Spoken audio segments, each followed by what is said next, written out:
Full గా enjoy చేయొచ్చు. ఇక్కడ సోఫా. వెల్కమ్ శ్రీ ఎస్ వేదికలో ఉన్న కాటేజెస్.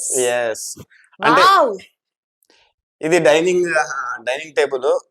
ఇక్కడ ఫ్రిడ్జ్ ఉంది, ఇండక్షన్ కుక్కర్ ఉంది, ఇక్కడ హ్యాండ్ వాష్, దాని తర్వాత అక్కడ చూసుకుంటే సోఫా సెట్ ఉంది. అటు ఒకసారి చూసుకోండి, ఎంత లగ్జరీగా ఉంది కదా ఈ Yes. Dining table. అవును.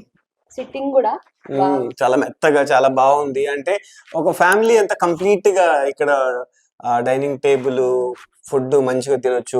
ముందే స్విమ్మింగ్ పూల్, దాని తర్వాత సోఫా సెట్ సూపర్ ఉంది. నాకైతే అదిరిపోయింది, బాగా నచ్చింది. నాకైతే డైనింగ్ టేబుల్ ఏరియా అయితే చాలా బ్యూటిఫుల్ గా Yes. అనిపిస్తుంది. సో మరి వెళ్దాం.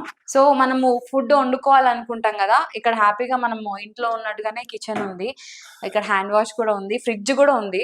ఎస్, ఇక్కడ చూసుకుంటే కూడా మనకు అంటే మొత్తం ఇలా కర్టెన్ పై కంటే స్విమ్మింగ్ పూల్ వ్యూ అంతా. ఎస్, తీస్తున్నా. సో ఇక్కడ నుంచి మంచిగా స్విమ్మింగ్ పూల్ వ్యూ కూడా కనిపిస్తుంది. మన వాళ్ళు ఎవరైనా ఉంటే ఇక్కడ నుంచి ఒక కూత వేస్తే వాళ్ళు పలుకుతారు అనమాట. దీంట్లో నుంచి హ్యాపీగా వ్యూ చూడొచ్చు, రోడ్ వ్యూ వరకు చూడొచ్చు, కాటేజెస్ వ్యూ చూడొచ్చు, స్విమ్మింగ్ పూల్ చూడొచ్చు, హ్యాపీగా తింటూ కూడా చూడొచ్చు డైనింగ్ టేబుల్ నుంచి. So this is a luxury sofa set. Yes, wow, చాలా వెరీ smooth గా ఉంది. కంఫర్టబుల్. నిజంగా ఏ రిసార్ట్ లో ఇంత మంచి సోఫాలు చూడలేదు. అవును,